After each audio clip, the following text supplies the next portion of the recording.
Saya nampak. Nota dapat dah ke belum? Dapat lah. Alhamdulillah.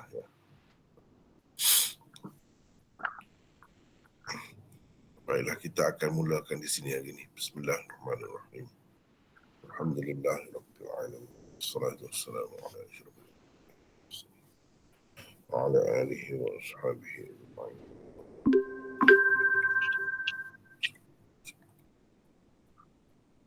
Hari ini kita akan baca bab ke-12.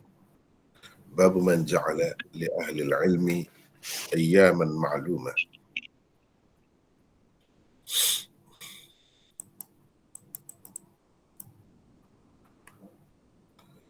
وبه قال حدثنا عثمان بن أبي شيبة قال حدثنا جرير عن منصور عن أبي وائل قال كان عبد الله يذكر الناس في كل خميس فقال له رجل يا أبا عبد الرحمن لوددت أنك ذكرتنا كل يوم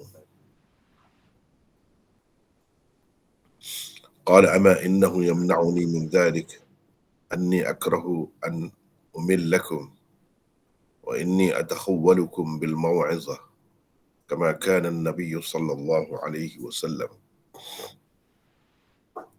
يتخولنا بها مخافة السآمة علينا.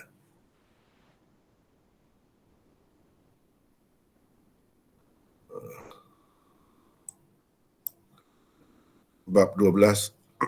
Orang yang menentukan untuk ahli ilmu hari-hari tertentu.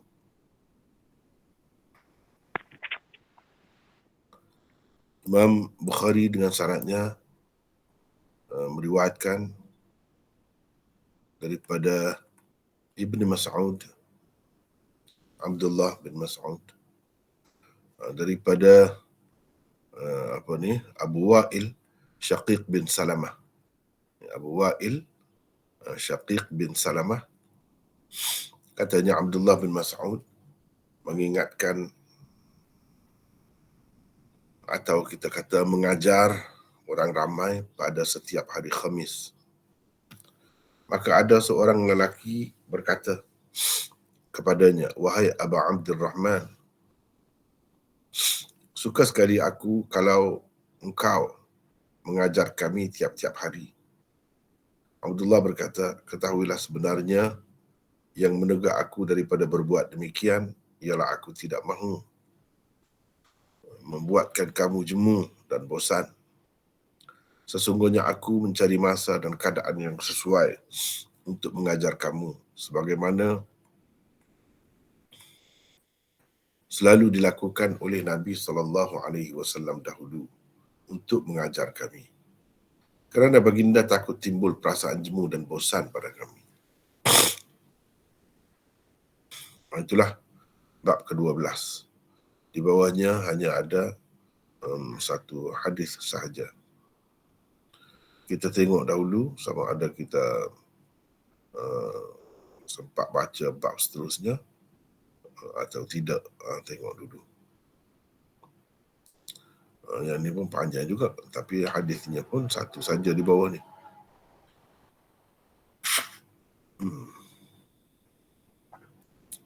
Baiklah, kita kembali semula ke tajuk ke-12 ini. Bab man ja'ala li ahli al-ilmi ayyaman ma'lumatan. Bab orang yang menentukan untuk ahli ilmu hari-hari tertentu. Jadi untuk dia mengajar lah, untuk dia mengajar. Dia tentukan hari-hari. Boleh ke tidak begitu? Jadi Imam Bukhari buat tajuk ni untuk apa ya? Baik, kita tengok di sini ada nota 161. 161.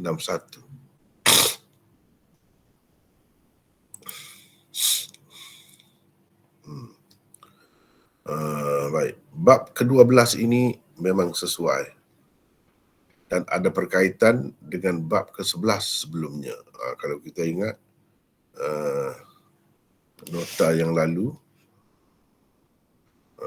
Dan nota ini kita tengok bab ke-12 ni memang ada kaitan lah dengan bab ke-11 sebelumnya. Sebagaimana biasa kita dah tahu, memang itulah antara keistimewaan Sahih Bukhari. Antara bab dengan bab ada perkaitannya. Bukan saja kedudukannya bab 11. Itu duduk di situ, bab 12 itu kebetulan saja duduk situ, bukan. Ada kaitan.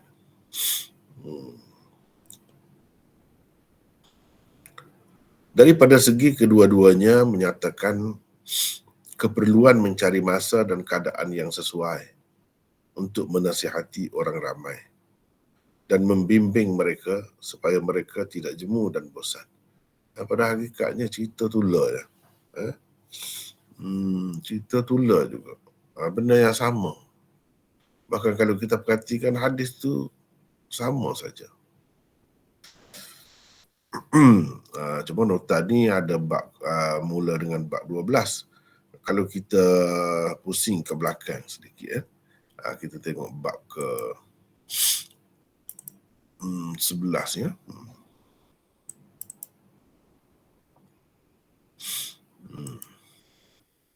Cuba kita tengok ni bab ke-11. Maka Nabi sallallahu alaihi wasallam yatakhawwaluhum bil mau'izah wal ilm kay la yanfiru. Ini tajuknya. Dalam ni pun ada sebut mau'izah.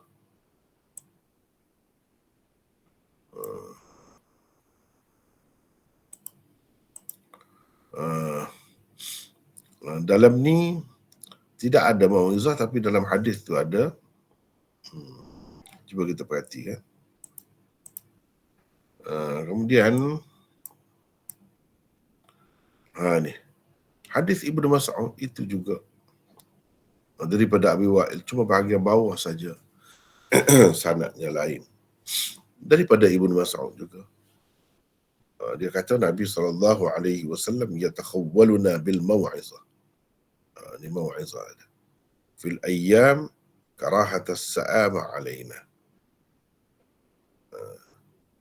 Jadi ada Nabi SAW cari masa dan peluang, tengok masa yang sesuai untuk memberi nasihat kepada sahabat-sahabatnya.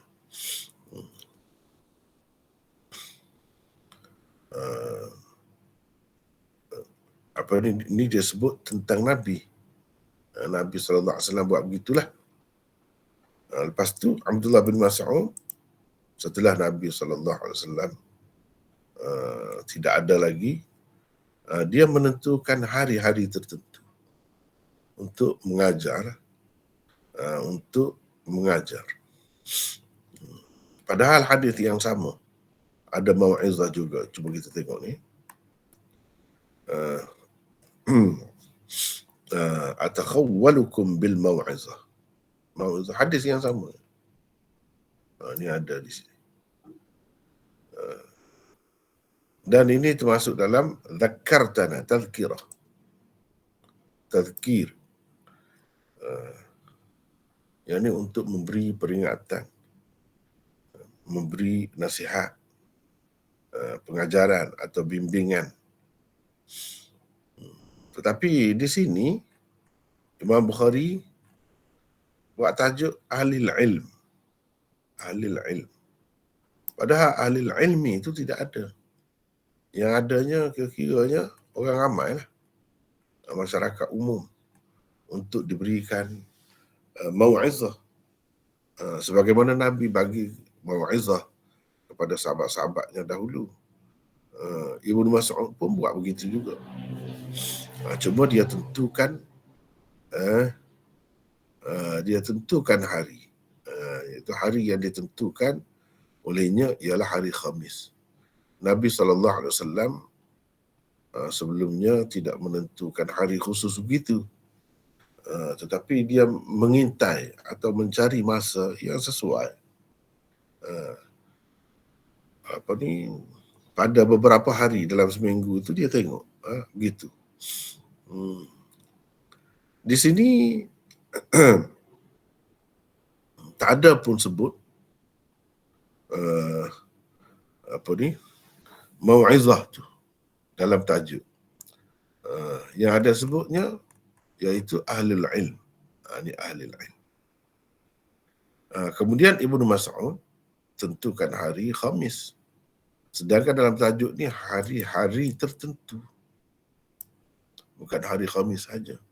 Beberapa hari maksudnya. Nah ini orang panggil seni Imam Bukhari dalam mengadakan tajuk babnya. Dia nak cerita apa? Kalau untuk mau'izah, maka hari tertentu, satu hari saja, itu lebih sesuai. Tapi kalau untuk ahli ilmu, adakah satu hari saja cukup untuk nak jadi orang alim? Nak belajar sungguh-sungguh lah. Nak jadi orang alim, ahli ilmu. Memadai ke dengan memberi nasihat begitu saja? Dan pada hari tertentu saja? Dia nak cerita di sini, kalau ahli ilmu lain caranya. Ahli ilmu tu kena beberapa hari. Walaupun hari itu pun kena maklum juga, barulah jelas. Kalau tidak, macam mana nak tahu? Nak belajar masa mana? Hari apa tak tahu, tak tentu. Jadi menentukan hari-hari itu adalah wajar. Dan ahli ilmu tidak memerlukan hanya satu hari sahaja atau satu ketika sahaja. Dalam seminggu tu tidak. Bahkan dia perlu banyak hari. Kalau belajar sikit nak jadi orang alim macam mana? Begitulah. Padahal ahli ilmu ni tak ada sebut dalam hadis. Tetapi itu berdasarkan istimbab dia lah. Dia faham begitu. Manakala orang biasa, padan lah, cukup lah. Kalau satu hari atau seketika saja, 1 jam, 2 jam saja. Tapi kalau ahli ilmu itu tak cukup. Nabi SAW buat begitu untuk umum. Dia pilih masa beberapa ketika. Begitu juga Ibn Mas'ud, dia tentukan hari Khamis. Itu untuk umum, untuk memberi mau'izah. Adapun ahli ilmu, dia bukan untuk mendapat mau'izah, tetapi untuk mendapat ilmu. Untuk mendapat ilmu perlu masa lebih banyak. Itu maksudnya. Baik. Di sini 161, bab ke-12 ini memang sesuai dan ada berkaitan dengan bab 11 sebelumnya. Tadi saya sudah tunjuklah. Daripada segi kedua-duanya menyatakan keperluan mencari masa dan keadaan yang sesuai untuk menasihati orang ramai dan membimbing mereka supaya mereka tidak jemu dan bosan. Jadi apa yang dilakukan oleh Ibn Mas'ud itu telah dilakukan terlebih dahulu oleh Rasulullah SAW. Ibn Mas'ud mengikut jejak langkah Nabi SAW sebelumnya. Ini ada kaitan, ada kesinambungan. Sebagaimana Nabi ajar dia ajar generasi kemudian daripada dia. Begitulah seterusnya, ilmu itu hendaknya diwarisi turun-temurun. Salah satu cara untuk menghindarkan perasaan jemu dan bosan ialah dengan menentukan hari-hari tertentu sebagai hari belajar dan mengadakan jadual pembelajaran sepanjang minggu, bulan atau tahun. Dia kena ada begitu, barulah tidak jadi bercelaru. Kalau tidak ada jadual, macam mana? Mungkin nak bawa semua buku susah juga. Bawa buku hari ini, buku lain, mengajar ilmu lain, pelajaran lain. Jadi bercelaru lah. Jadi tentukan hari, tentukan masa, jam, apa semua tu boleh untuk tidak jadi bercelaru. Sebab Nabi SAW pada asalnya tentukan hari tertentu tu untuk itulah. Selain itu, Imam Bukhari juga mengadakan tajuk bab ini untuk menyatakan beberapa tujuan berikut. 1. Kalau tajuk bab sebelum ini menyentuh tentang ketentuan waktu untuk menyampaikan nasihat dan ilmu. Sebab dulu bab ke-11 dahulu Imam Bukhari dia tambah ilmu. Cuba kita perhatikan di sini. Yatakhawwaluhum bil mau'izah wal ilm. Padahal ilmu ni tak ada dalam hadis di bawah bab 11 ni. Tak ada. Tapi dia tambah. Maknanya begitu juga untuk memberi ilmu. Untuk menjadikan murid itu alim. Perlu ada masa dia. Di sini pun ada ilmu sebab apa? Sebab Imam Bukhari duduk bincang ni tentang ilmu. Dia bab ilmu.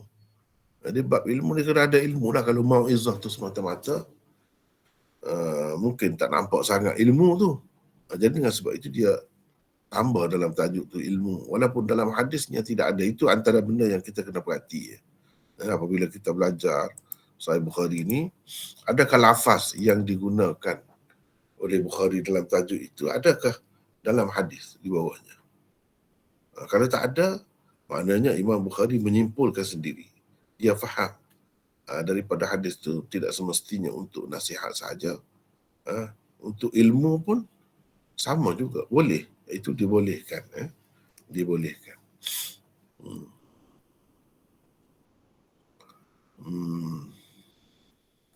Dan menentukan masa itu adalah untuk memudahkan pembelajaran supaya tidak jadi bercelaru. Maka pada bab ke-12 ini pula disebutkan ketentuan hari untuk ahli ilmu, yakni para penuntut ilmu. Para penuntut ilmu.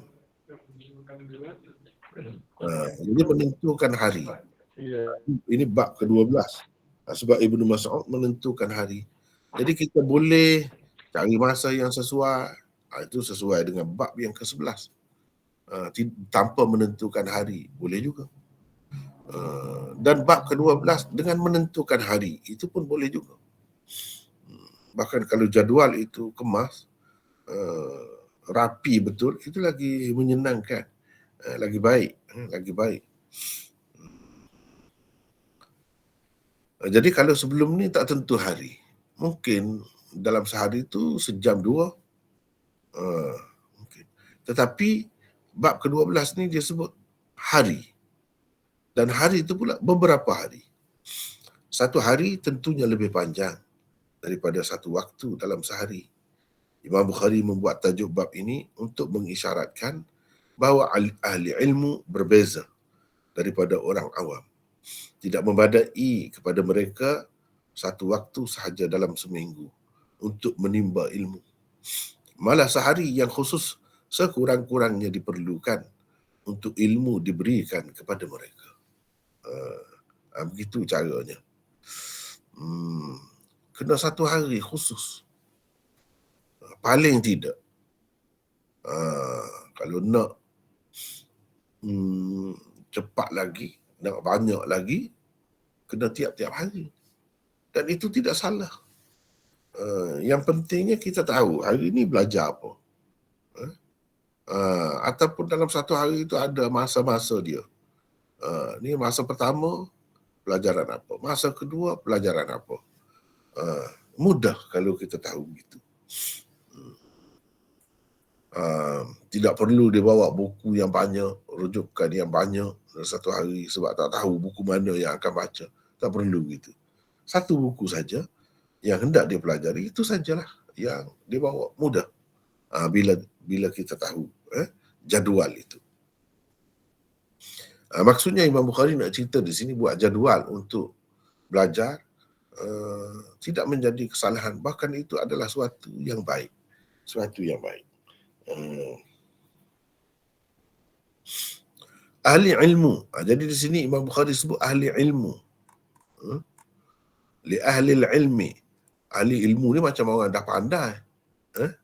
Orang alim. Itu makna asalnya. Orang yang menentukan untuk ahli ilmu, yakni orang alim, hari-hari yang maklum. Maknanya beberapa hari lah yang tertentu. Di sini disebut ahli ilmu.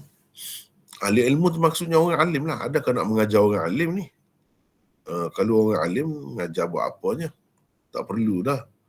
Belajar kita kata dah alim. Jadi di sini kita kena tengok. Ahli ilmu yang dimaksudkan di sini ialah para penuntut ilmu. Sebab itu saya buat dalam kurungan di sini, para penuntut ilmu. Yang diharapkan di suatu hari nanti benar-benar akan menjadi ahli ilmu atau orang alim. Sebab itu disebut begitu dulu lagi. Disebut ahli ilmu. Pasal semacam ada harapan, semacam ada doa supaya orang yang belajar itu, penuntut itu betul-betul menjadi alim di suatu hari nanti. Walaupun pada ketika itu belum lagi alim, tapi disebut dah orang alim. Penggunaan istilah ahli ilmu oleh Bukhari untuk para pelajar dan penuntut ilmu di sini adalah berdasarkan kaedah majaz mursal dengan mengambil kira keadaan mereka yang akan datang. Ini bi'tibar ma ya'ul. Bi'tibar ma yakun. Bi'tibar ma ya'ul ataupun ma yakun. Mengambil kira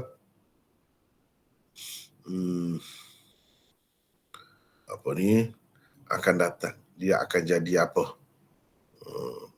Dia akan jadi bila belajar-belajar tu, sungguh-sungguh tu, ikut jadual yang betul, penuh hari-hari dalam seminggu tu belajar untuk apa? Untuk jadi alim. Jadi disebut orang alim. Padahal tidak jadi alim lagi. Ini salah satu cara penggunaan bahasa Arab. Dia ada dalam ilmu balaghah dipanggil majaz mursal yang seperti ini. Jadi i'tibar ma ya'ul, mengambil kira apa yang akan datang, apa yang akan berlaku. Mengambil kira hujungnya. Orang yang belajar itu akan jadi pandai. Begitulah.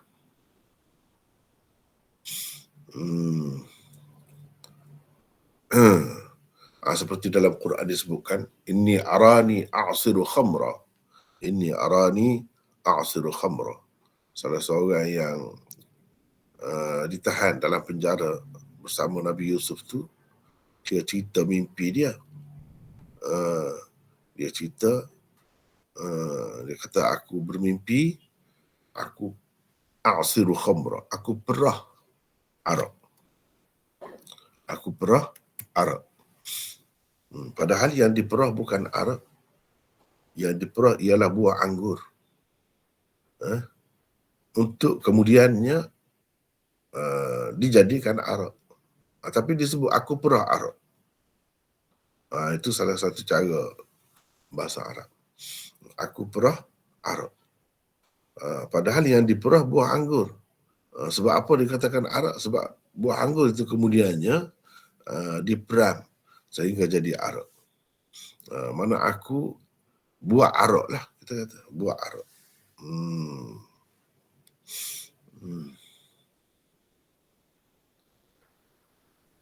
Begitu. Itu cara dia guna benda yang tak ada lagi disebut dah. Ini termasuk dalam majaz mursal.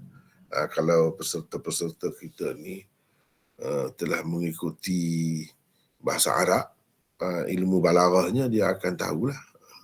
Ini termasuk dalam salah satu kaedah. Ada kalanya sebutkan sesuatu mengambil kira dahulu. Mengambil kira dahulu, bukan mengambil kira akan datang, mengambil kira dahulu. Sekarang ni dia tidak begitu dah, tapi kita masih lagi duduk kata begitu. Misalnya, kita selalulah dalam masyarakat kita kan, kita kata cikgu misalnya. Orang pergi ke kedai kita, kita panggil dia cikgu. Padahal dia pencen dah. Dia sudah tidak cikgu lagi. Tapi kita masih panggil lagi cikgu. Kenapa? Mengambil kira dahulu. Bi'tibar ma kana. Bi'tibar ma kana. Mengambil kira dahulu. Bahasa Arab kadang-kadang dia guna begitu. Bahasa kita pun ada. Cuma kita tak tahu nak letak tu dalam kaedah mana. Kalau macam tu. Apa? Nak letak tu dalam kaedah mana?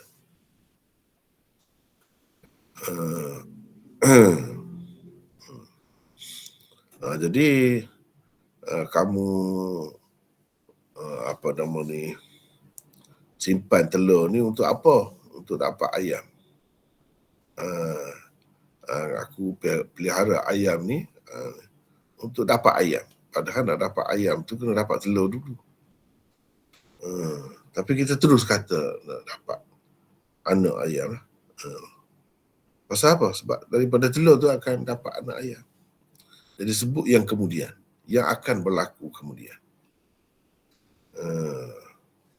Itu ada penggunaannya dalam bahasa Arab. Imam Bukhari telah guna yang itulah di sini. Tidak jadi salah kita kata menentukan untuk ahli ilmu. Ini penuntut-penuntut, pelajar-pelajar. Sebab apa pelajar-pelajar itu disebut ahli ilmu? Sebab dia akan jadi begitu. Diharapkan akan jadi begitu. Bi'atibar ma ya'ul. Kadang-kadang kita pergi ke universiti lah, mana-mana universiti, bertemu dengan pelajar-pelajar perubatan. Katakanlah. Kita pun panggil dia doktor. Padahal dia masih belajar lagi, dia bukan doktor lagi. Sebab apa? Nak naikkan semangat dia, nak bagi dia tu berasa seronok. Sebab dia belajar tu pun untuk itulah, untuk jadi doktor lah. Tambah lagi baru tahun 1 baru terus kita panggil dia doktor. Contohnya. Itu pun mengambil kira yang akan datang. Mengambil kira yang akan datang. Sama juga di dalam Quran disebutkan anak-anak yatim. Anak-anak yatim kadang-kadang mengambil kira yang dahulu. Sekarang ni dia bukan anak yatim lagi. Kita kata dia tu anak yatim. Mengambil kira dahulu. Pada ketika kita kata tu umur dia 20 dah. Sedangkan anak yatim ni bawah umur tu barulah anak yatim. Kita masih sebut lagi dia anak yatim. Mengambil kira dahulu. Itu ada dua lah di situ tu. Mengambil kira dahulu, mengambil kira akan datang. Dalam bahasa kita pun ada guna juga. Cuma wallahu alam. Setakat yang saya baca lah, saya ni hanya baca saja. Tidaklah belajar bahasa Melayu tu secara mendalam. Setakat yang saya tahu, tak ada kaedah tu. Nak masuk di bawah bab mana, di bawah kaedah mana penggunaan yang seperti itu. Kalau dalam bahasa Melayu, kalau dalam bahasa Arab, kita boleh kata ini termasuk dalam bab balaghah. Dalam balaghah itu pula di bawah bab majaz mursal. Di bawah bab majaz mursal itu pula termasuk dalam bahagian i'tibar ma ya'ul. I'tibar ma yakun. Ini kalau yang Imam Bukhari sebut. Kita boleh sebut gitu. Jadi nampak dia duduk di mana, dia duduk di mana. Dalam bab mana kalau nak cari. Wallahu alam. Kalau ada ahli-ahli bahasa di kalangan kita ni, peserta ni, silakan selepas ini saya pun nak tahu juga. Kalau ada, dia duduk di bawah kaedah mana. Kalau nahwu, bab mana. Nahwu Melayu tu. Grammar Melayu tu, bab mana. Setakat yang saya tahu, saya tak bertemu lah. Jadi itu satu kekurangan itu sebenarnya dari segi menampilkan kaedah. Sebab tidak lengkap. Tidak lengkap. Sepatutnya kita boleh sebut. Macam bahasa Arab tu boleh sebut begitu. Sepatutnya dibuatlah kalau belum ada lagi. Ini kerja ahli-ahli bahasa lah. Kita boleh belajar daripada bahasa Arab. Tapi saya nampak sebab ahli-ahli bahasa sekarang ni tidak seperti dahulu. Zaman Za'bar dulu, dia memang orang alim. Memang orang alim.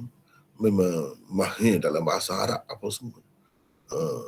Misalnya Hamka, itu sastrawan yang alim. bahasa Arab. Jadi dia tahu semua tu. Bila dia buat banyak kaedah-kaedah tu mengambil kira bahasa Arab.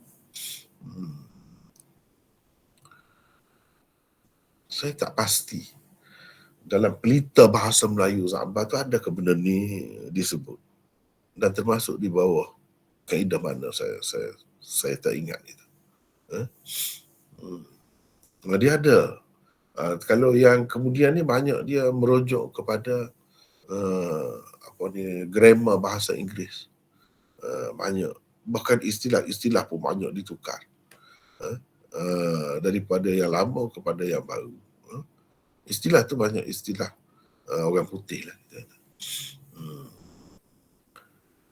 Berbeza dengan dahulu. Wallahu alam. Tak tahu duduk di dalam bab mana. Itu yang pertama. Yang pertama. Jadi Imam Bukhari bab ke-12 ini disebutkan ketentuan hari untuk ahli ilmu. Jadi itu baguslah kalau buat begitu. Ada jadual, ada hari-hari belajar. Tahu hari cuti, hari apa. Tahu. Senanglah kalau macam tu. Sepatutnya dibuat begitulah. Sepatutnya dibuat begitu. Kalau untuk penuntut atau pelajar, dia kena lebih lagi. Beberapa hari. Bukan seketika saja, 2-3 jam saja dalam seminggu, bukan begitu. Itu maksud Imam Bukhari. Yang kedua, Imam Bukhari juga mengisyaratkan kepada perlunya ditetapkan jadual dan sistem pengajian untuk penuntut ilmu lantaran kepelbagaian mata pelajaran dan kedalaman lautan ilmu yang akan dihadapinya. Jadi sepatutnya kena ada tu benda-benda begitu. Kalau tidak ada jadual, jadi bercelarulah macam kita sebut tadi. Lepas tu kalau tidak ada pembelajaran peringkat demi peringkat itu, bab demi bab itu, susah nak menguasainya. Sebab ilmu itu sangat luas. Satu-satu bidang itu bukan main-main. Banyak sangat perbahasannya. Ilmu yang dipelajari mereka bukanlah berupa nasihat yang umum dan boleh didengari tanpa ada apa-apa persediaan sebelumnya. Bukan begitu kalau kata pelajar sungguh-sungguh. Tetapi ia memerlukan persediaan daripada kedua-dua pihak, guru dan murid. Perlu juga ditetapkan waktu khusus untuk bertemu guru. Waktu khusus untuk mata pelajaran berat dan ringan. Waktu mengulang kaji, membuat latihan dan rehat. Semua itu boleh dijadualkan pada beberapa hari dalam setiap minggu. Itu Imam Bukhari nak pergi ke situ. Mana dalam sistem pendidikan sepatutnya kena mengambil kira benda-benda ni. Kena mengambil kira benda-benda ni. Kena ada waktu-waktu khusus itu. Dan kedua-dua pihak, guru dan murid perlu bersedia. Berbeza keadaannya dengan memberi nasihat dan membimbing akhlak secara umum gitu. Membimbing orang ramai kepada akhlak yang mulia secara umum gitu, berbeza. Jadi sekarang ni bab ke-12 lebih kepada ilmu. Bab ke-11 sebelum ni lebih kepada nasihat, tapi nasihat pun perlu kepada ilmu juga. Tak boleh nasihat saja begitu tanpa ilmu. Nasihat kita kata jadi motivator, pakar motivasi. Tetapi duduk cerita benda-benda yang karut hadis palsu misalnya, tak boleh, tak ada ilmu begitu. Dia kena ada ilmu lah. Dan nasihat pun. Sebab itu Imam Bukhari letakkan semua bab ni di bawah Kitabul Ilm. Kitabul Ilm. Semuanya ada kaitan dengan ilmu. Tak boleh nasihat itu tanpa ilmu. Kalau nak belajar ilmu pula, ilmu apa? Kenalah ada jadual. Itu yang kedua. Yang ketiga, Imam Bukhari secara tidak langsung mengisyaratkan bahawa penetapan jadual dan hari yang khusus untuk ahli ilmu tidaklah salah. Tidaklah salah dan tidak boleh dianggap bid'ah kerana ia juga pernah dilakukan oleh Rasulullah sallallahu alaihi wasallam. Itu satu perkara juga. Dia takut orang kata, dia menetapkan hari, menetapkan jadual, buat jadual ni bid'ah. Jangan kata begitu sebab Rasulullah sallallahu alaihi wasallam pun telah meletakkan asasnya. Mana ada asasnya. Hadis bab yang dikemukakan oleh Bukhari menunjukkan Ibnu Mas'ud telah menetapkan hari Khamis untuk mengajarkan ilmu kepada orang ramai. Jadi itu tidak salah. Kita ada contoh daripada Nabi, ada contoh juga daripada sahabat. Jadi dalam keadaan itu tak timbul lagi soal bid'ah. Dan ia juga pernah dilakukan oleh baginda sallallahu alaihi wasallam walaupun pada beberapa ketika sahaja dalam hari-hari tertentu, tapi adalah juga ketentuan masa tu. Pembahagian masa tu ada juga. Maknanya dalam keadaan ini tak boleh lagi kita nak kata benda ni bid'ah. Mungkin kita kata pula, apa timbul masalah bid'ah pula di sini, masalah belajar ni.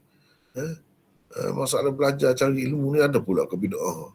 Tidak bid'ah ke pula? Jadi begini. Andaian ia termasuk dalam perkara bid'ah itu ada.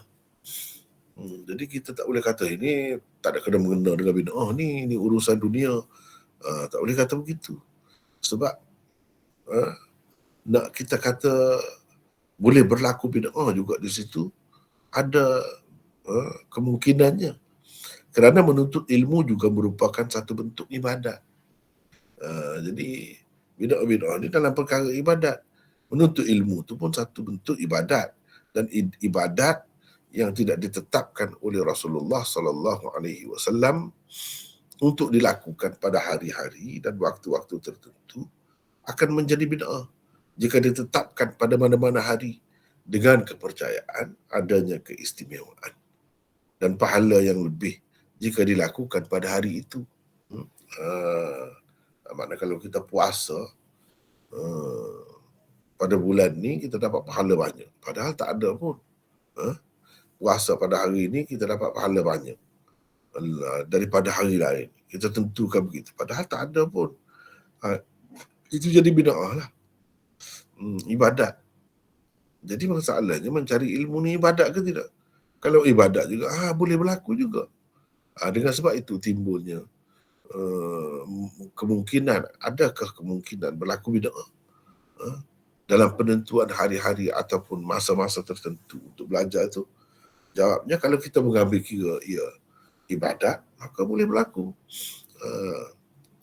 Sedangkan penentuan hari dan waktu belajar hanyalah untuk memudahkan pelajar dan membuatkan mereka lebih bersedia sahaja.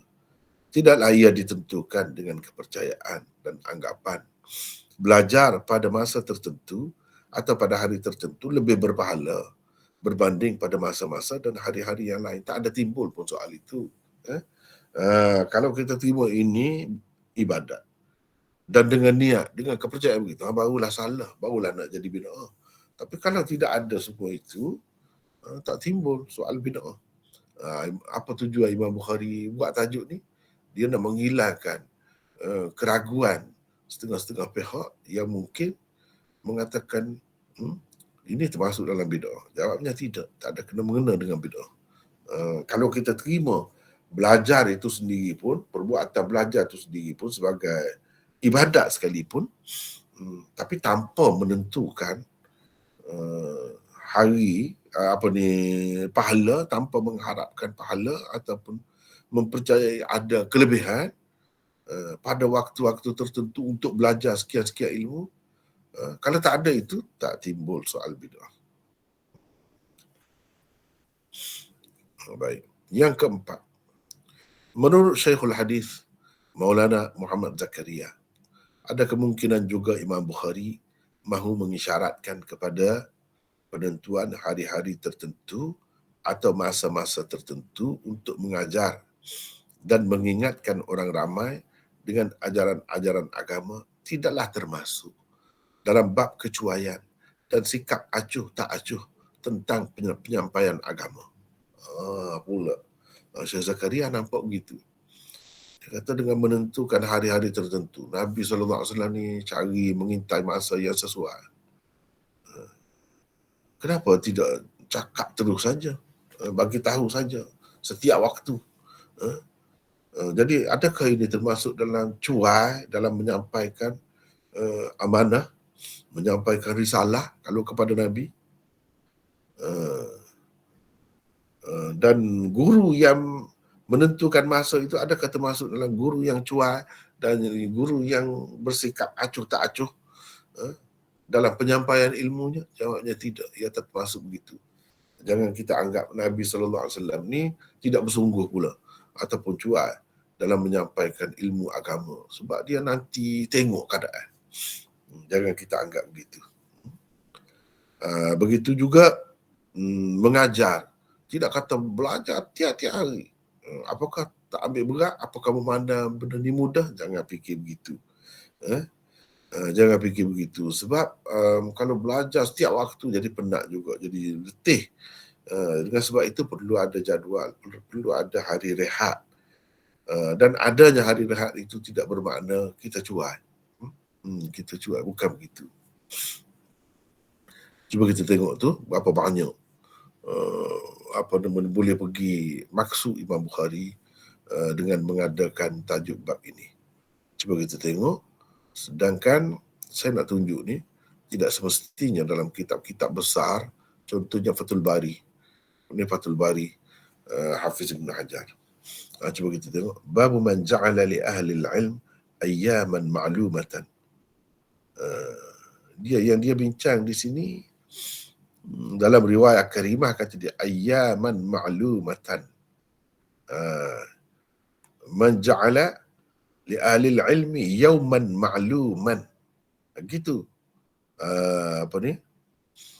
Tapi dalam riwayat karimah ayyaman ma'lumatan, ini yang dipakai oleh Imam Bukhari. Dalam nuskha Kushmayhani dia kata ayyaman ma'lumat, makna beberapa hari. Wa ka'annahu akhadha hadha min sani'i Ibn Mas'ud fi tadhkirihi kull khamis atau min istinbat Abdullah dhalik min al-hadith alladhi awradahu. Itu saja. Cuba kita perhatikan. Lepas tu cuba tengok. Sedikit saja, habis. Ni saja perbincangan tentang bab ini. Dan hadis ni dia biar. Sebab hadis ni lebih kurang dengan hadis bab ke-11 sebelum ni. Lebih kurang dengan ini. Yang ni. Ni.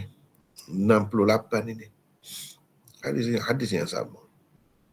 Kalau di sana telah bincang, tak perlu lagi dibincang sini perkataan-perkataannya pun. Dengan sebab itu di dalam Fathul Bari ni amat ringkas. Amat ringkas. Baik, cuba kita tengok sini pula. Umdatul Qari. Umdatul Qari. Ini pun lebih kurang. Dia tak ada banyak. Tak ada banyak. Cuma dia sebut sudut kesesuaian di antara bab ini dengan bab sebelumnya. Jelas kata dia. Kerana bab yang pertama fit takhwil bil mau'izah wal ilm. Bab ni pun sama lebih kurang maksudnya. Gitu ringkas. Mana tidak semestinya kitab-kitab yang besar-besar tu, rujukan utama tu dia ada semua perbincangan tentang tajuk bab ni. Tapi berbeza dengan kalau kita tengok al-abwab wat tarajim di sini. Di sini dia sebut agak banyak lah. Agak banyak. Jadi cerita tentang bid'ah apa semua tu ada sebut di sini. Dan Syekh Zakaria juga kata menentukan masa itu bukan bermakna cuai dalam menyampaikan ilmu. Kalau Nabi dalam menyampaikan risalah daripada Allah itu tidak cuai. Bukan tidak bersungguh. Ni dia hanya dia bincang di sini. Ini qultu ni Syekh Zakaria. Dia hanya bincangkan tentang tajuk bab sahaja.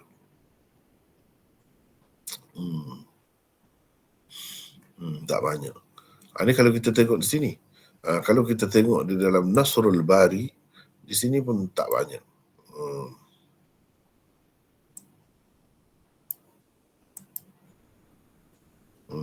Tapi ada lah juga. Sebab dia antara keistimewaan kitab ni, dia ceritakan perkaitan antara bab dengan bab. Kalau kita tengok tadi dalam Fathul Bari itu langsung tidak ada. Di sini ada. Di sini ada dia disebutkan. Kalau kita tengok kitab ni lagi banyak. Dia sebut. Tetapi sekadar tadilah, masing-masing buatlah, masing-masing.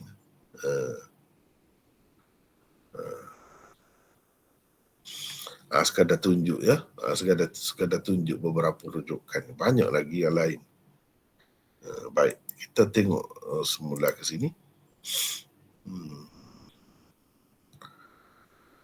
Wabihi qala haddatsana, habis cerita tentang tajuk bab itu.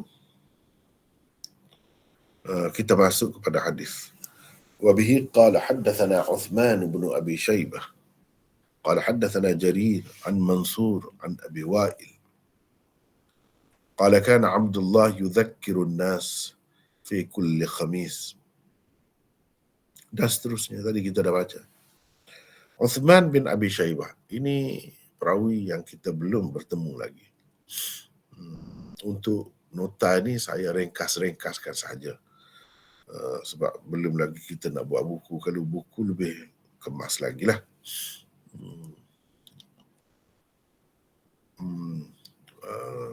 Uthman bin Abi Shaybah ni perawi yang mula-mula Imam Bukhari ambil daripadanya hadis ini. Cuba kita tengok 162.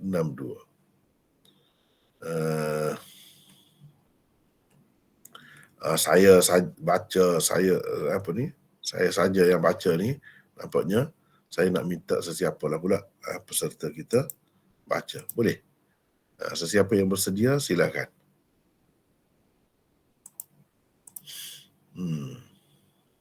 Silakan.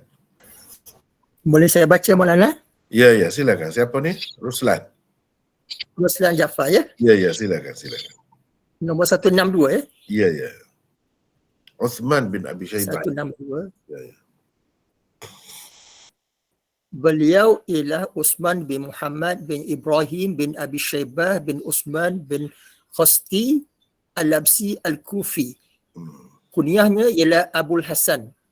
Uthman adalah saudara Abu Bakar dan Qasim.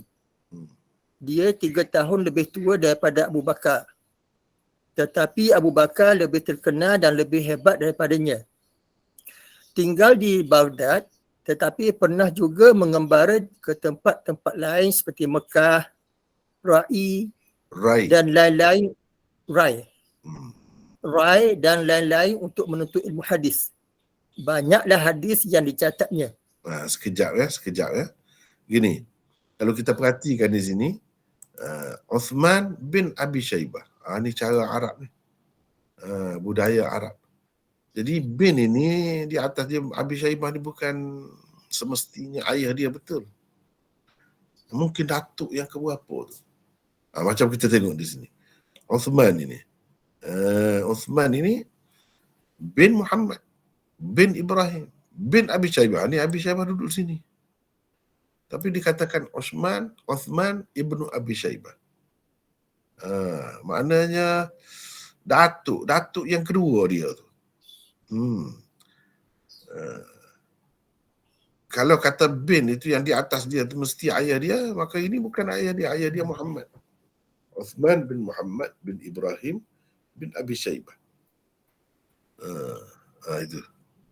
Itu yang pertama. Yang kedua, yang saya tidak detailkan, hanya sepintas lalu saja dikemukakan. Rujukan utama sayanya kalau dalam yang ringkas-ringkas begini, cuba kita tengok di sini, ni Umdatul Qari. Umdatul Qari. Cuba tengok ni. Mana dia? Ni. Al-awwal Uthman bin Muhammad ibni Ibrahim ibni Abi Shaybah ibni Uthman ibni Khasti Ni Farsi.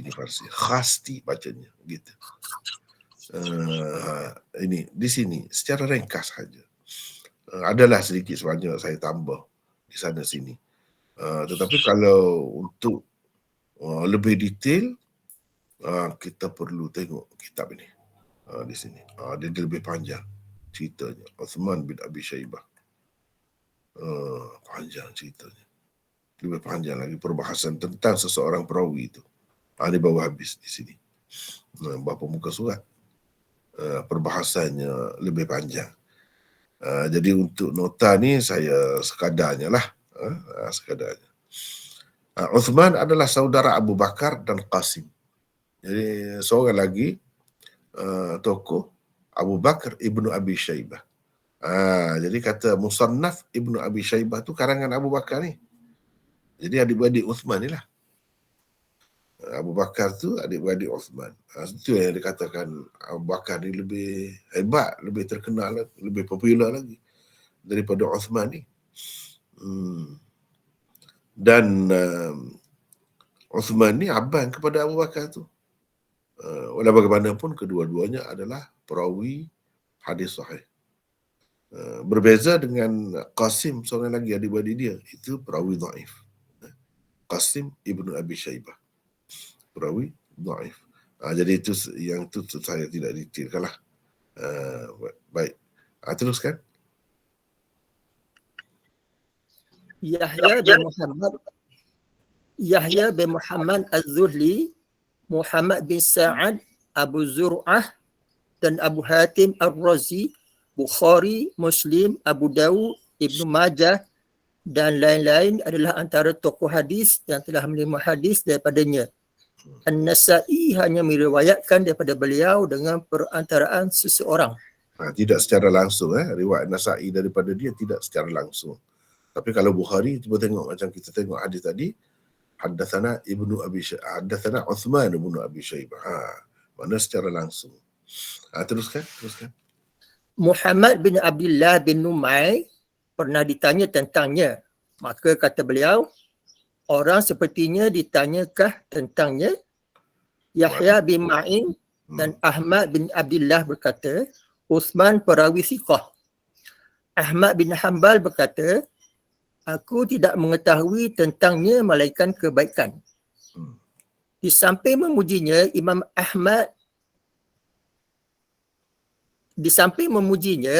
Ahmad juga mengkritik beberapa hadis yang diriwayatkannya. Uthman bin Abi Shaybah meninggal dunia pada tahun 239 Hijrah. Itulah secara ringkas dia pengenalan tentang Uthman bin Abi Shaybah. Banyak lagi yang lebih detail tentang dia ni dari segi pribadinya, jenis kelakar orangnya. Jadi kelakar. Kadang-kadang kelakar dia tu mengelirukan orang. Itulah antara kritikan ulama rijal terhadapnya. Kelakar dia tu sampai dia Quran pun kadang-kadang dia ada juga begitu. Menyebabkan jadi timbul kemuskilan. Walau bagaimanapun pada dasarnya dia ni adalah perawi yang baguslah, perawi thiqah. Seterusnya Ibnu Abi Shaybah kata Jarir meriwayatkan kepada kami. Jarir. Diteruskan lagi, Ruslan. Teruskan. 163.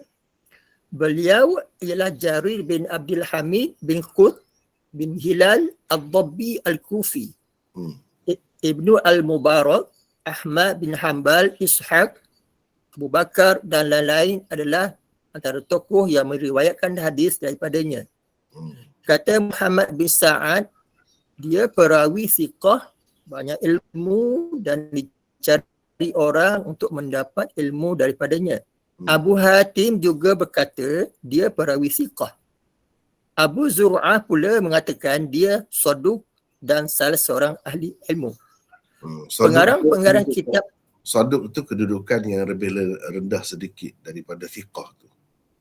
Tapi itu pun satu bentuk ta'dil juga. Teruskan. Abu Zur'ah pula mengatakan dia saduk dan salah seorang ahli ilmu. Pengarang-pengarang kitab-kitab utama hadis meriwayatkan hadis-hadis daripadanya. Jarir meninggal dunia pada tahun 188 Hijrah. Itu tentang Jarir bin Abdul Hamid. Jadi kita hadis-hadis dia yang diriwayatkan olehnya dia terdapat di dalam kitab-kitab utama hadis lah, seperti Sunan Sittah dan lain-lain lagi. Itu tentang Jarir. Kemudian Jarir kata Jarir meriwayatkan kepada kami daripada Mansur. Mansur. Siapa Mansur ini? Baca lagi, silakan. Nombor 164. Beliau ialah Mansur bin Al-Mu'tamir bin Abdullah bin Rubaiyah Rubai'ah Ad-Dabbi Al-Kufi. Abu Abdullah adalah kunyahnya. Ayyub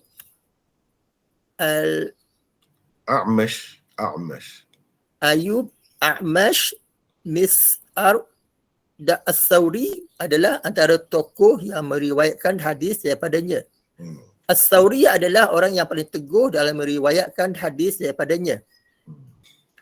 Imam Bukhari mengemukakan hadisnya di dalam kitab Al-Ilmi, Wudu, Mandi, Haji dan lain-lain melalui Syu'bah, As-Sawri, Ibnu Uyainah, Syaiban, Ra'u bin Al-Qasim, Muhammad bin Rauh bin Al-Qasim, Muhammad bin Zaid dan Jarir bin Abdul Hamid daripada Abi Wa'il, Ibrahim An-Nakhai, Sya'bi, Mujahid, Az-Zuhri, Rib'i dan Salim bin Abi Al-Jad. Salim ibni Abil Ja'ad. Teruskan. Pengarang-pengarang kitab-kitab utama hadis yang lain selain Sahih Bukhari juga menerima hadis-hadisnya. Mansur meninggal dunia pada tahun 132 Hijrah. Okey. Nombor 165. Sekejap. Katanya Abdullah bin Mas'ud. Abdullah mengingatkan. Ini 165. Teruskan. 165. Imam Bukhari mengemukakan athar Ibnu Mas'ud di sini walaupun ia hadis mauquf. Bukanlah kerana tiada riwayat lain yang mausul, tetapi kerana Ibnu Mas'ud menyebutkan di akhirnya kama kana Nabi sallallahu alaihi wasallam, yakni sebagaimana pernah dilakukan oleh Nabi sallallahu alaihi wasallam dahulu. Ini menunjukkan ia adalah mauqufun fi hukmil marfu'.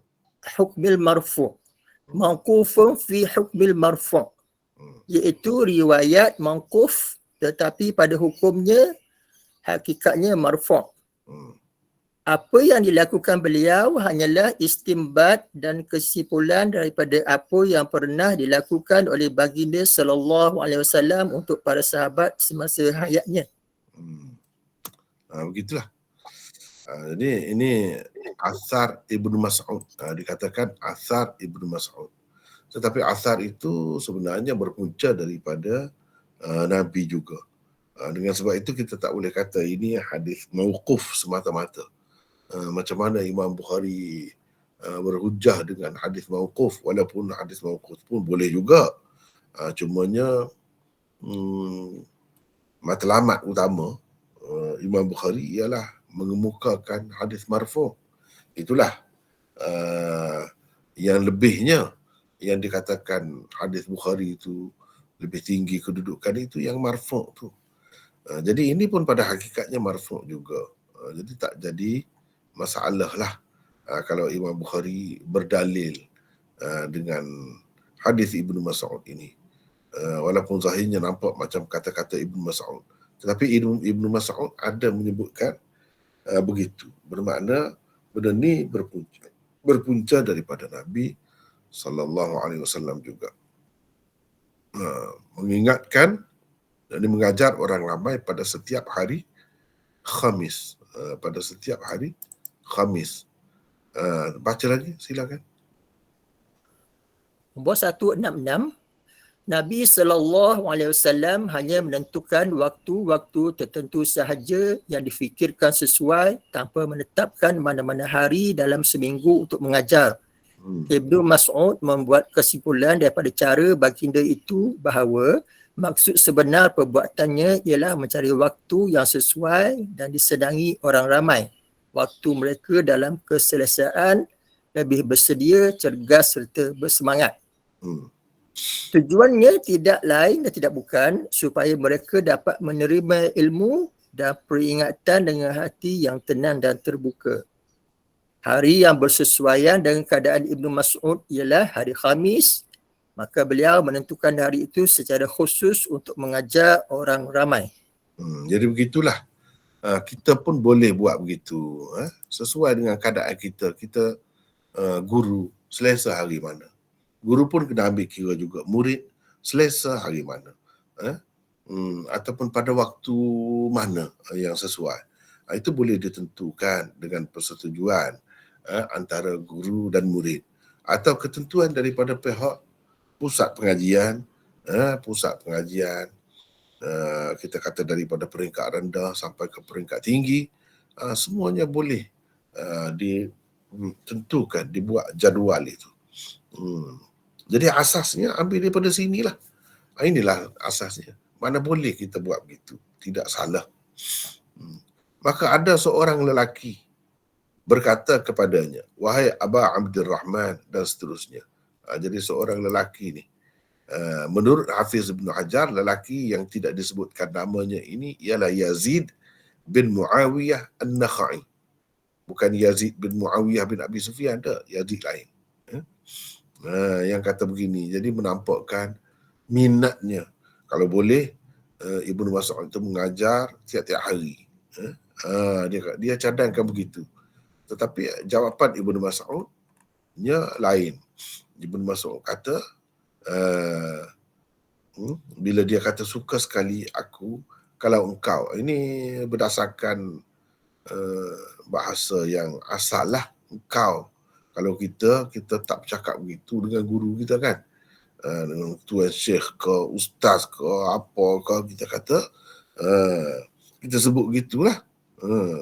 Kalau dengan ayah tu ayah ke, tapi kalau bahasa Arab yang asal itu semua engkau. Engkau. Bagi kita mungkin kita terasa kasar, tapi itulah terjemahan yang asalnya. Saya tidak guna suka sekali saya kalau tuan mengajar, kita tak sebut begitu. Sebab perkataan itu asalnya berarti engkau. Mengajar kami tiap-tiap hari. Abdullah berkata, ketahuilah sebenarnya yang menegak aku daripada berbuat demikian. Ini sebab dia, cerita sebab dia. Dia cerita sebab dia.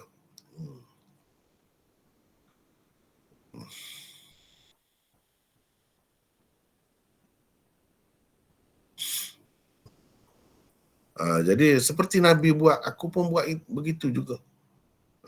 Sebab apa? Sebab takut jemu. Ini cerita dengan orang ramai. Kalau pelajar khusus, pelajar sepenuh masa, lain ceritanya. Boleh juga dibuat jadual yang sesuai dengannya. Kalau orang ramai pun boleh dibuat jadual begitu. Pelajar khusus, pelajar sepenuh masa, lebih-lebih lagi lah perlu kepada jadual yang lebih jelas di sini. Nabi SAW menentukan waktu tertentu kerana bimbang akan timbul perasaan jemu dan bosan dalam diri para sahabat. Itulah dalil keharusan penentuan hari yang disimpulkan oleh Ibnu Mas'ud. Justru ia tidak menjadi bid'ah. Tidak jadi bid'ah benda yang macam ni. Kerana Ibnu Mas'ud nak mengajar hari Khamis tu bukan dengan ada keyakinan atau kepercayaan mengajar pada hari itu ada kelebihannya. Tak ada. Semata-mata kerana sesuai dengan keadaannya, sesuai dengan keadaannya. Itu saja. Maka ibadat tidak jadi masalah. Kalau begitu ibadat, kalau kita terima itu ibadat sekalipun, tidaklah jadi bid'ah melakukan ibadat tanpa kepercayaan begitu. Boleh sajalah kalau kita nak misalnya berpuasa bila-bila masa, kecuali hari-hari yang diharamkan, boleh saja. Tidaklah dipanggil bid'ah, kecuali kalau kita kata kalau kita menganggap puasa pada hari itu lebih ada kelebihannya, itu tak boleh lah. Nak kita menganggap ada kelebihan itu mesti ada dalilnya. Kalau tidak, tak boleh. Jadi bid'ah lah. Dan benda ni ada disebut di sini. Kalau kita perhatikan, ada disebut ni. Wa kataba Syekh fil Lami'. Syekh fil Lami' ni, Lami'ud Darari, iaitu Rashid Ahmad, Maulana Rashid Ahmad Kankuhi. Dia kata, lamma kana min al-musallam anna at-ta'yin az-zamani wal-makani fima lam yathbut syar'an mimma yu'addu bid'atan wa karahatan dafa'ahu. Oleh kerana sedia dimaklumi bahawa menentukan masa, tempat dan tempat berhubung dengan apa yang tidak sabit menurut syarak, itu dikira sebagai bid'ah, sebagai sesuatu yang terlarang. Oleh sebab adanya kaedah itu, Imam Bukhari berusaha menghilangkan kebimbangan itu, keraguan itu, dengan mengatakan penentuan waktu untuk belajar, hari ke ataupun masa itu jaiz, harus. Sebab kalau kita tidak buat begitu, akan membawa kepada kesukaran. Kalau tidak ada ketentuan itu, susahlah nak tahu hari ni nak belajar apa, masa ni belajar apa, tak tahu. Tiba-tiba pergi, hari ni belajar benda lain. Yang buku yang kita bawa tu untuk besok, misalnya. Jadi susah. Sedangkan belajar itu suatu yang wajib dan tidak boleh ditinggalkan. Jadi tak dapat tidak kena menentukan hari itu, supaya orang semua mengambil kira hari itu dan hadir pada hari itu ataupun pada waktu itu. Dengan begitu tidaklah akan menimbulkan kesukaran dalam urusan kehidupan mereka. Sebab kalau tiap-tiap hari susah juga nak pergi buat benda-benda lain pun tak boleh. Nak pergi tiba-tiba tak ada belajar pula. Jadi rugilah. Dalam hamish dia di bawah dia tu, Lami'ud Darari tu, disebut. Ini Syekh Zakaria. Ma afadahu Syekh wadih. Apa yang disebutkan oleh Syekh Rashid Ahmad itu jelas. Kerana bid'ah itu ialah menentukan penentuan yang dikira padanya pahala dan ganjaran yang khusus dengan sebab ketentuan itu. Itu yang kita sebut tadi lah. Yang kita sebut tadi tu ini ada. Adapun menentukan jam-jam atau waktu-waktu belajar misalnya, itu tidaklah ditentukan kerana menganggap akan dapat ganjaran dan pahala. Tak ada semua itu. Itu hanya untuk memudahkan pengurusan kita, urusan dunia kita semata-mata. Dan ia tak ada kaitan pun dengan bid'ah. Ini Syekh Zakaria sebut yang kita baca tadilah. Yang kita baca tadi. Begitulah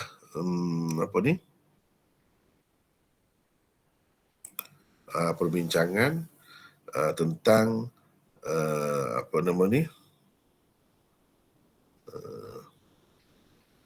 bab ke-12 ini. Ini cerita lain pula. Baiklah, kita rasa hanya sekadar itulah untuk pelajaran Sahih Bukhari kita hari ini. Dan kita buka teruslah kalau boleh nak bincang apa-apa yang kita telah belajar tadi, nak tanya ke apa ke, insya-Allah boleh terus tanpa tunggu di akhir nanti. Sebab apa, kalau tunggu akhir tu mungkin akan apa? Akan hilang dah soalan. Sebab lama. Selepas masa kuliah satu lagi. Jadi silakan kalau ada apa-apa kemusykilan di sini. Silakan. Assalamualaikum Maulana. Waalaikumsalam warahmatullahi. Ya. Nama saya Ridwan daripada Kuala Lumpur Baru. Maulana, kalau Ya, yang ya. macam Nabi pun ada khususkan pengajaran pada hari tertentu. Adakah pengajaran tu berbentuk macam yang kita belajar sekarang? Sedangkan Nabi dari semasa ke semasa dia akan bagi tahu sahabat itu ini. Apakah yang dimaksudkan hari tertentu tu? Cara belajar dia macam mana? Yang tu saja. Terima kasih. Ya. Di sini kalau kita tengok di sini dia sebut mau'izah. Mau'izah ni bagi bimbingan, bagi nasihat, begitu yang dimaksudkan. Bukan yang lain-lain lah, tidak termasuk yang lain-lain. Itu yang dimaksudkan. Ya.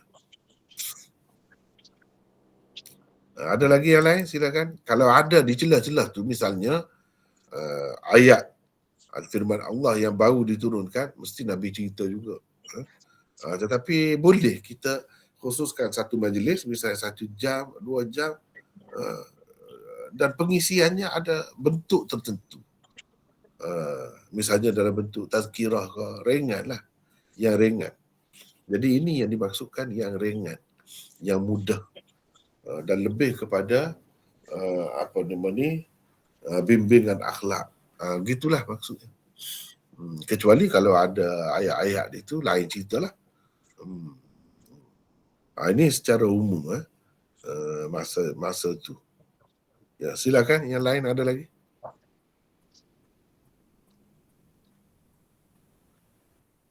Silakan.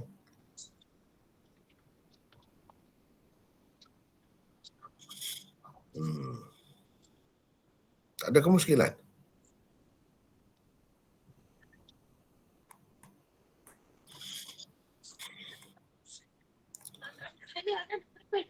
Dia begini, sebab apa adanya keperluan menentukan hari, cari masa tu?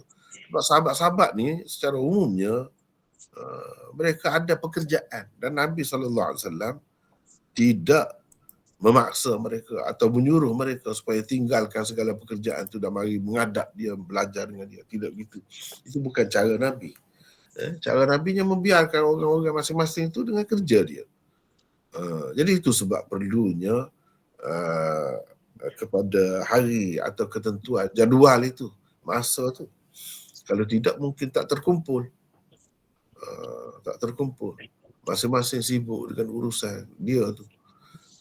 Dan sebab apa Nabi mengintai cari masa tu? Boleh jadi kalau masa ni Nabi fikir mereka dalam keadaan penat baru balik bekerja, ada yang jadi peladang, petani, peniaga, macam-macam.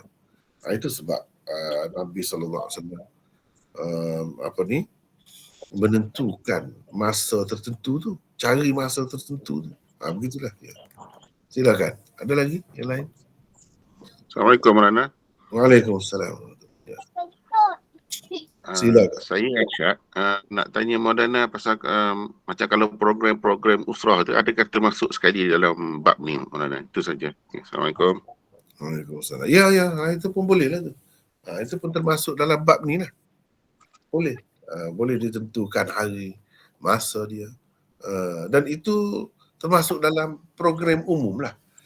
Program umum yang tidak perlu dibuat hari-hari. Tepatlah tu. Itu pun termasuk dalam bab ni lah. Termasuk dalam bab ni. Ya. Tapi kalau pelajar sungguh, tak memadai sejam dua tu. Ya, silakan. Siapa tu? Assalamualaikum Muhammad Faizal daripada Gombak. Ya. Nak tanya Maulana, biasa kalau Nabi dia buat macam majlis ilmu tu, macam kita kat sini kan buat lepas maghrib kan. Macam Nabi biasa buat lepas waktu bila tu Maulana? Nak tanya, nak tahu tentang tu lah. Dia tidak ada ketentuan. Tiap-tiap hari misalnya lepas maghrib, itu tak ada begitu. Tak ada begitu. Cuma dia cari masa yang sesuai. Gitulah. Kalau Ibnu Mas'ud dia tetapkan hari. Boleh juga kalau nak buat begitu. Kalau kita rasa dengan persetujuan semua, kita nak tentukan hari itu. Tak jadi masalah. Tapi kalau tidak tentukan hari, cari masa saja seperti yang dilakukan oleh Nabi, itu pun boleh juga. Tak jadi masalah semua. Lagi ada lagi, silakan.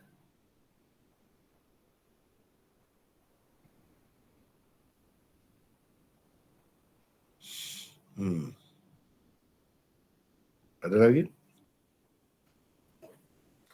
Jadi di sini dia sebut tazkir. Tazkir, mengingatkan. Atau tazkirah lah, kita kata tazkirah. Tazkirah ni mengingatkan kita kepada mati misalnya. Mengingatkan kita kepada tanggungjawab kita sebagai ketua keluarga, sebagai sesiapalah kita kata, sebagai suami. Itu maksudnya gitu.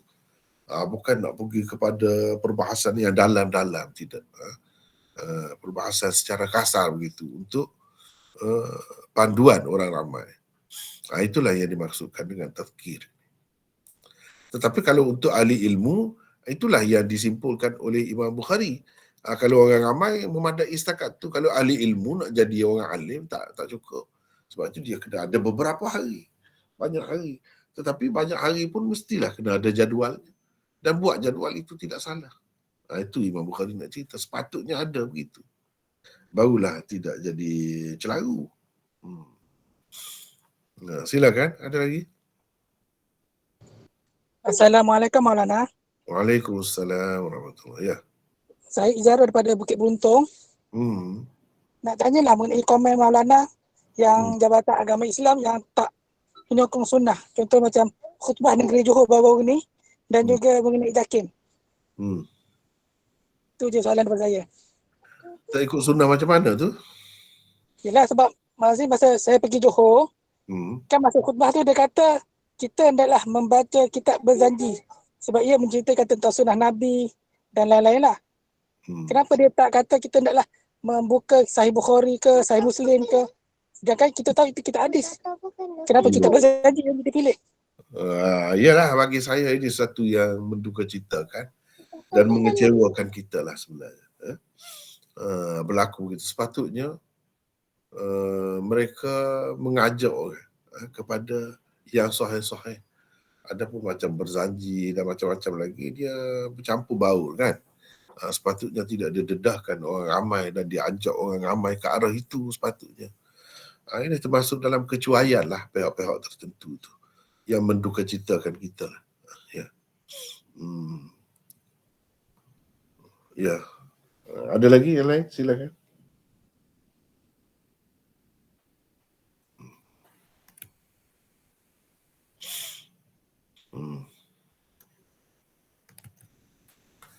Silakan. Kalau ada.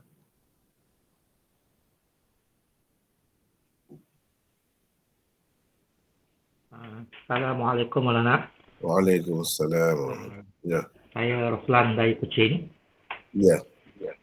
Soalan saya ni mungkin tidak berkaitan dengan bab ni lah. Tapi dia berkaitan dengan Sahih Bukhari dan Muslim jugalah. Berkaitan dengan pengamalan Asma al-Husna. Apa? Asma al-Husna. Jadi dalam Bukhari dan Muslim mengatakan siapa yang menghafalkannya, dia masuk surga lah. Dalam dia punya fadilat lah. Tapi dalam Tirmizi punya tu banyaklah pentahqiq hadis mengatakan yang diamalkan oleh masyarakat sekarang ni berkaitan dengan Asma Husna, yang hadis Tirmizi itu dhaif.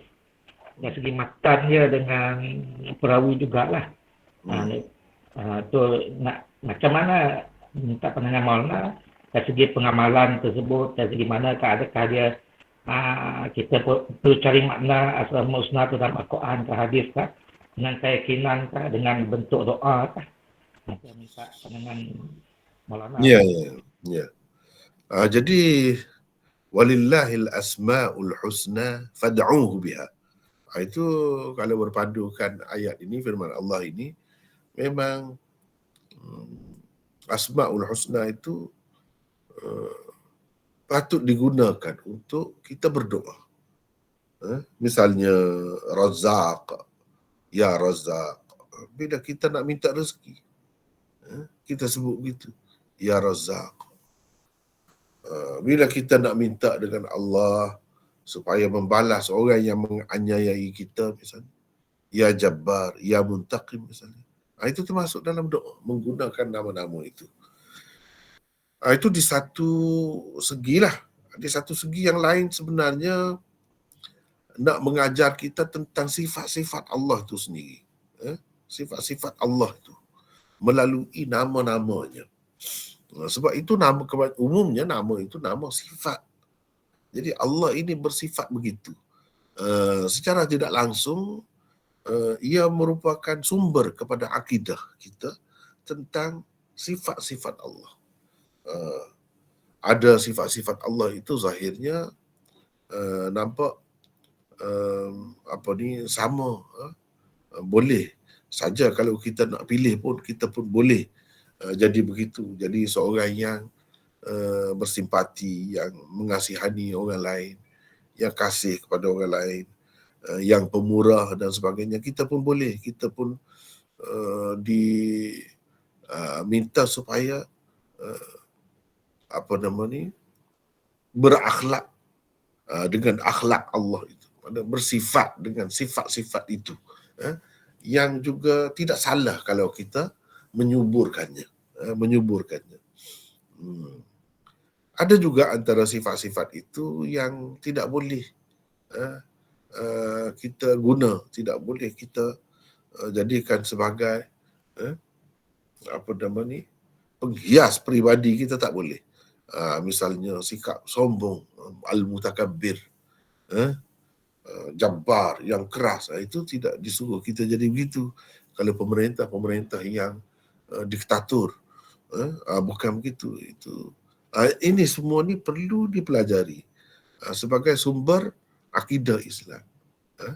Ada sifat-sifat Allah yang tidak boleh kita tiru, tak boleh kita ikut. Tak elok pun kalau ada sedikit pun pada kita. Elok tu kerana ia ada pada Allah. Pada Allah tetap elok. Tapi setengah-setengah sifat itu memang boleh diamalkan. Dan bahkan kita dituntut memiliki sebanyak mungkin sifat itu. Cuba menyuburkannya di dalam diri kita seperti yang saya sebut tadi. Jadi ada banyak perkara lah yang kita perlu pelajari daripada Al-Asma'ul Husna itu. Antaranya kita guna buat berdoa dengannya. Untuk apa-apa keperluan sesuai dengan hajat kita lah. Dan seterusnya, yang lebih besar lagi ialah ia merupakan punca akidah Islam. Khususnya berkenaan dengan sifat Allah itu. Dan orang yang disebutkan hafal, dalam kebanyakan hadis disebutkan ahsa. Maksudnya menghayati, menguasai sepenuhnya maksud dia tu. Hidup di dalam jiwa dia segala sifat Allah itu. Dia sedar bahawa Allah ini begini-begini. Maka dia akan masuk syurga tu sebab apa? Akan terpeliharalah diri dia daripada perkara yang tidak baik. Dan dia mendorong dia akan melakukan perkara-perkara yang baik. Itu sebenarnya rahsia di sebalik itu. Bukan semata-mata hafal tanpa tahu apa-apa, tidak, bukan begitu. Sebab perkataan yang digunakan di situ ialah ihsa. Ihsa ni mengetahui sampai makna dia yang dalam tu. Makna dia yang berlapis-lapis, begitu maksudnya. Bukan semata-mata hafal begitu saja. Walaupun begitu, kalau Allah SWT nak bagi dengan berkat nama-nama dia itu, boleh saja kalau dia nak bagi kepada seseorang itu kelebihan. Itu termasuk dalam kelebihan Al-Asma'ul Husna. Ya. Ada lagi yang lain? Silakan.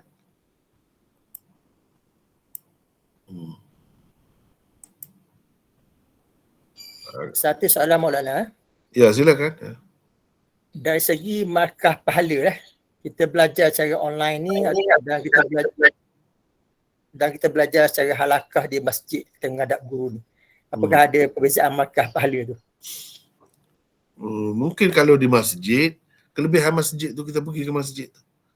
Kita boleh pasang niat macam-macam di situ masjid tu. Boleh pergi sembahyang tahiyatul masjid dan sebagainya. Itu ada kelebihan masjid tu lah. Tapi dari segi pengisian ilmu, saya rasa lebih kurang sama saja. Tidak ada apa-apa kelebihan. Cuma mungkinlah satu lagi yang mungkin berbeza. Kalau kita di rumah ni macam-macam lah dalam keadaan tidak seperti kalau kita berada di masjid ataupun dalam kelas. Sebab dalam kelas orang akan nampak kita kalau kita berguling misalnya, berbaring. Tapi kalau secara online ni siapa nak tahu? Tak nampak. Sebab tak nampak. Kita boleh tak tunjukkan gambar kita tu. Jadi kita boleh buat macam-macam. Guru pun tak tahu. Di situ akan timbul kurang adab. Tidak ada adab semasa belajar. Di situlah kalau nak kurang pun. Tapi kalau dijaga dengan betul, etika dia, akhlak dia, adabnya, insya-Allah saya rasa tidak ada apa-apa bezanya. Bahkan kalau kita tengok dari banyak sudut, macam saya nak tunjuk dari kitab ni. Kitab ni semua nampak. Semua nampak. Kitab ni Fathul Bari ni semua nampak.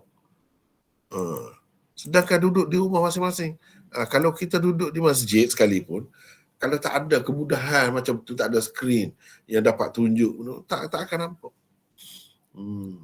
Apa yang saya baca tu.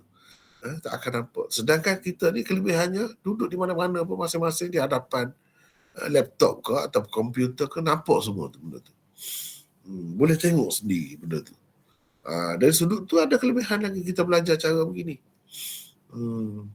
Dan sudut lain nak bertanya apa, tak ada apa-apa halangan. Sebenarnya lebih mudah lagi. Lebih mudah lagi. Kalau duduk dalam dewan itu mungkin tak dengar kalau jauh tu kan. Tak dengar. Kecuali kalau ada mic apa semua tu, perlu kepada itu pula lah. Dan banyak perkara. Saya rasa tak ada bezanya. Kalau kita dapat jaga etika, dapat jaga adab. Apa-apa yang Imam Bukhari sebut tu kita ambil kira semua. Dalam Kitabul Ilm itu. Yang kita belajar sekarang ni, Kitabul Ilm daripada awal sampai akhir itu semua ada.